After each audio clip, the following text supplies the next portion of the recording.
ជួយស្ដីអ្នកទាំងអស់គ្នាអញ្ចឹងបើសិនបើអ្នកទាំងអស់គ្នាកុំព្យូទ័ររបស់អ្នកទាំងអស់គ្នាហ្នឹងចេញលក្ខណៈចេញអញ្ចឹងចេញវត្តនេះអញ្ចឹងយើងគាត់ទៅចុច continue មួយមកនៅពេលដែលយើងចុច continue វានឹងចាប់ផ្ដើម load អញ្ចឹងហើយយើងទៅសុំឲ្យវាដំណើរការសិនទៅអូខេបន្ទាប់មកវានឹង update បាន 100% វានឹងចាប់ផ្ដើមដើរមកធម្មតាអូខេឥឡូវវា load មកធម្មតាដែរអញ្ចឹងករណីហ្នឹងយើងមិនបាច់ចាំទៅជាងឬអីទេឲ្យគេដោះអីទេនាំទៅអស់លុយ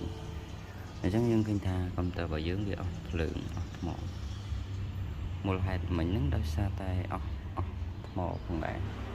ដោយសារវា low battery អញ្ចឹងទៅ load មិញហ្នឹងឯង